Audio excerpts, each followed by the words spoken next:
I was looking at the interview we did for Stop Making Sense, and you sort of realise, well, we've covered some of the ground, but still, I was thinking when it comes to Bowie's Aladdin Sane, which Playback have done before, you were very tuned into David Byrne. You related to the nerdiness, the whole kind of sense of who he was and all those things. Bowie, around the time of Aladdin Sane, was suddenly successful, on tour non-stop, drugged to the eyeballs, having affairs with every man, woman and beast you could find. I'm hoping you relate to that as well, do you? I wish I related to it a bit more.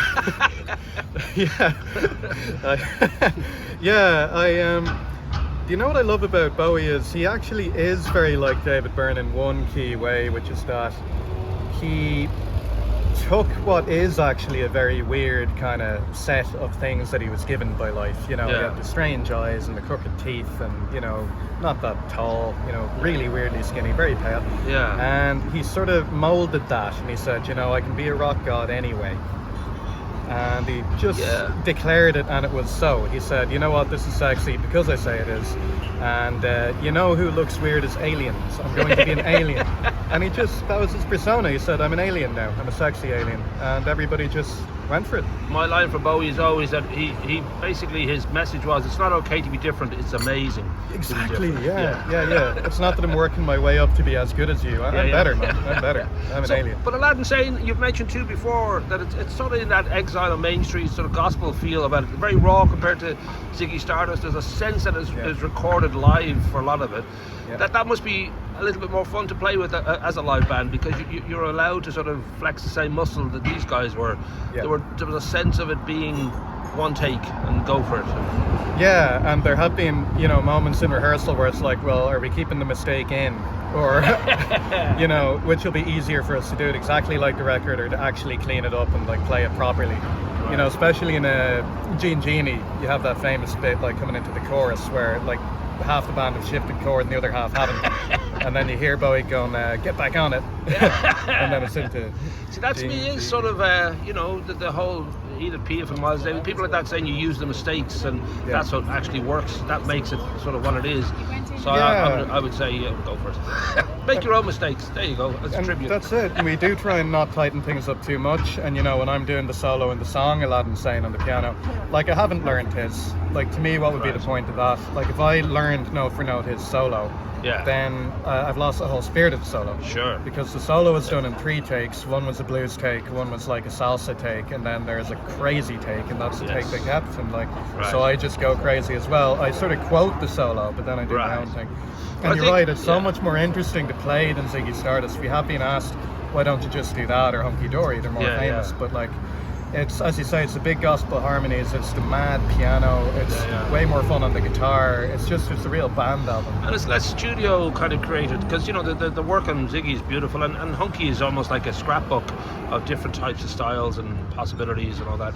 So with the band itself, you started with Blonde on Blonde. There's been a kind of you know, a busyness in all the members having their other bands and having this, you know, their other work and all that. Is it something that you see as a bit of just a fun holiday, or would you be very serious about how Playback works?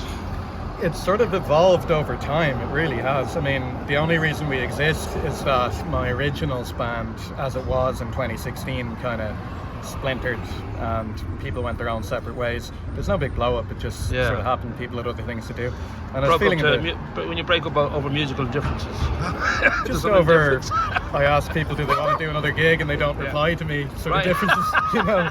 So that was enough answer. That's all I needed. But yeah, so I was feeling a bit down in the dumps about that, and then I was like, okay, forget my originals for a sec. I've always wanted to play Blonde on Blonde all the way through. I was inspired by this idea of playing albums all the way through. I just thought that'd be a really cool thing to do. It's my favourite album. I'm going to pretend I have a band, ring up the Grand Social. So it's like, hey, this is Justin McCann. You've never heard of me, but I know all the musicians around Dublin. I know everybody. I've got a band. Can I do Blonde on Blonde? And they said, sure, when? and it was that simple. They didn't ask to see any videos, nothing, no social media presence, just sure when are you free. Well, no, 2015, 2016-ish, you saw a band doing Love's Forever Changes, and that was a sort of a pivotal moment. Yeah. And there was a band I was in too. We did an album every month for a while, for about 2 or 3 years. I don't know how you did that. I know. I don't know how you did that. It was like casting plays. You just had different people for each album, and you just cast it ahead of time and hope that they loved it as much as you did and all that. I salute you.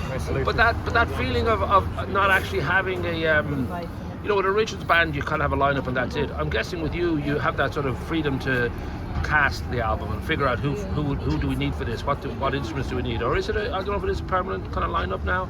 Again, it's sort of evolving over time. So we did the Blonde on Blonde. That was great crack. Really enjoyed it. And then we were just having a few drinks after rehearsal one day, and then the guitarist said, "So what album are we doing next?" And I was like, "Oh, next? Oh, okay." And it just evolved, and we discussed what album to do, and we thought, yeah, let's do Bowie. A lot of us love Bowie. I was getting heavily into Bowie at the time, and wanted to do this particular album. And then, you know, things happened. So that guy eventually got busy at work and he had to quit, so he had to draft in a new guy, and we feel our way along. There's no grand plan, you know. So we have a pretty stable lineup now for the past year and a half or something, which for us is like a record. Hey. And now we all get on so well that we want to, and we're trying to plan the next album according to our strengths, as opposed to me casting another bunch of people. It's like, well, how can I use the talents of the people I have, because I want to keep playing with them. So.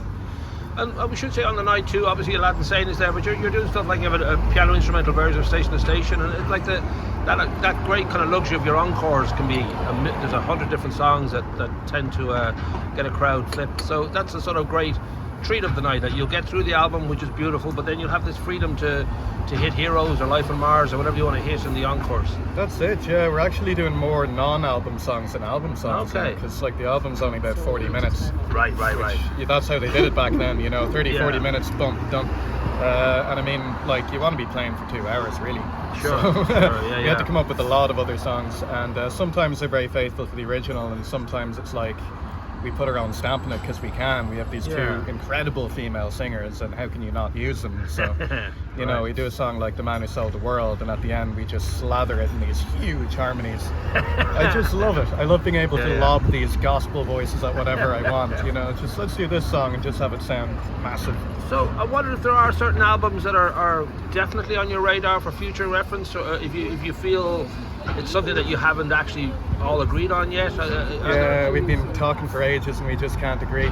I think the most likely thing at the moment that we might want to do is not do a specific artist, but do a sort of an era or a genre or a feel. Yeah, okay. We'd love to do a party set. We're enjoying the Stop Making Sense and how dancey it is so much. Having people actually moving at our shows, which they never did to Dylan. We kind of want to maximize that and try and do something else that'll be, but we always want to be a bit alternative, you know. So we're not going to do like a wedding set and do like a bunch of ABBA songs, and I love ABBA, but I'm just saying, you know, so throw in stuff like Basement Jacks, Primal Scream, sort of LCD Sound System, that kind of stuff that's like dancey and popular, but a bit weird, and maybe do a set like that.